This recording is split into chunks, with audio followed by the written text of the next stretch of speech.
Let's see. I'm going to take a screenshot of this.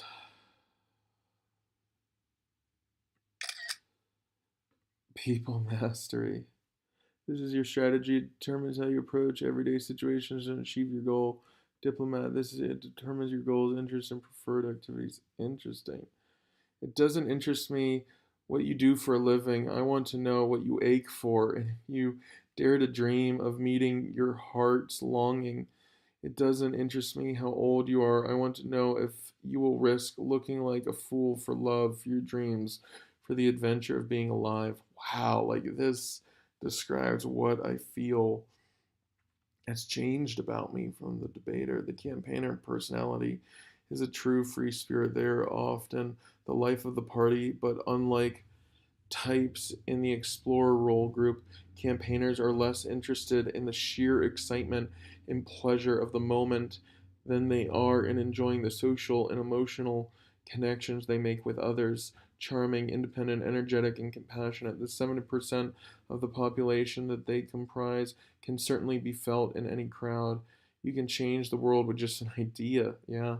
More than just sociable people pleasers, though, campaigners, like all their diplomat cousins, are shared by their intuitive end quality, allowing them to read between the lines with curiosity and energy. They tend to see life as a big, complex puzzle where everything is connected, but unlike analyst personality types who tend to see that puzzle as a series of systemic machinations, campaigners see it through a prison of emotion, compassion, and mysticism. They are always looking for a deeper meaning. Interesting. Campaigners are fiercely independent and much more than stability and security. They crave creativity and freedom. Many other types are likely to find these qualities irresistible, and if they found a cause that sparks their imagination, campaigners will bring an energy that oftentimes thrusts them into the spotlight, held up by their peers as a leader or guru. Shoot, like, yeah, that's what I'm struggling with now, to keep that from moving to a point where it's dangerous for people. But this isn't always where independence loving campaigners want to be. Oh, interesting. Worse still, if they find themselves beset by the administrative tasks and routine maintenance that can accompany a leadership position, campaigners' self esteem is dependent on their ability to come up with original solutions, which is why me and my wife find so much balance in her crushing the routine maintenance in leadership, and why I want her to lead everything that I create with original solutions. And they need to know that they have the freedom to be innovative. They can quickly lose patience or become dejected if they get trapped in a boring role. Absolutely. Don't lose that little spark of madness. Luckily, campaigners know how to relax, and they are perfectly capable of switching from a passionate, driven idealist in the workplace to that imaginative and enthusiastic free spirit on the dance floor, often with a suddenness that can surprise even their closest friends. Yeah, that's for sure. Being in the mix also gives them a chance to connect emotionally with others, giving them cherished insight into what motivates their friends and colleagues.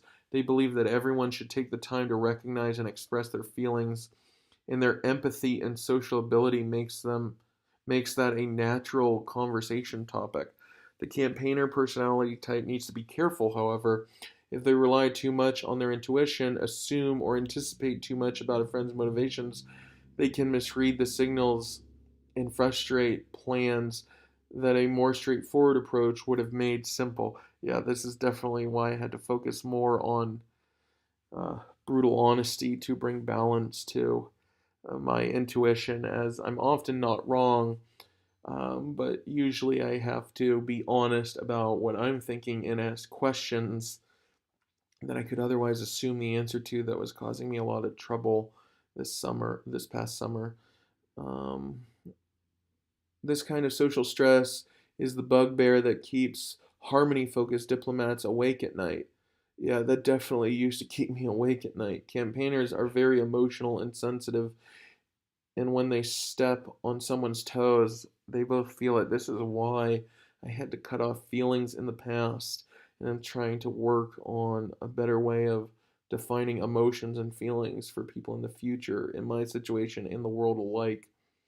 Campaigners will spend a lot of time exploring social relationships, feelings, and ideas before they find something that really rings true. Absolutely. The idea that I've been working on has been, 15 years in the making. But when they finally do find their place in the world, their imagination, empathy, and courage are likely to produce incredible results. Interesting that that's, a common trait with ENFPs. Cool. Robin Williams, Will Smith, Robert Downey Jr., Drew Barrymore. Oh my gosh, like I've been saying left and right, I think more and more like Robert Downey, even as why he talked about relating to Iron Man.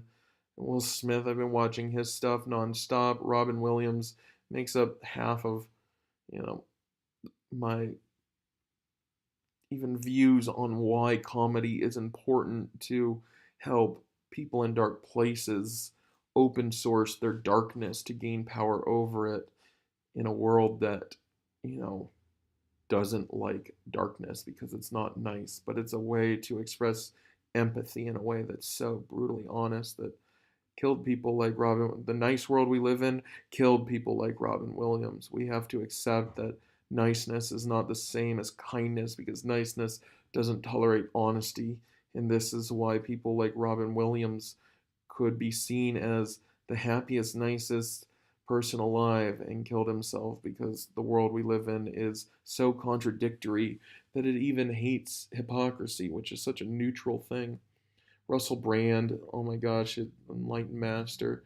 Quentin Tarantino, I love the way he makes cinema. It's just Drew Barrymore, Meg Ryan, like honestly, like they are the leads in movies that use comedians that I love, and just Drew Barrymore's work with Adam Sandler is, the harmony that people like Adam Sandler thrive on, and Meg Ryan and Kelly Clarkson. I quote Kelly Clarkson a lot with my wife, a musician. Michael Scott.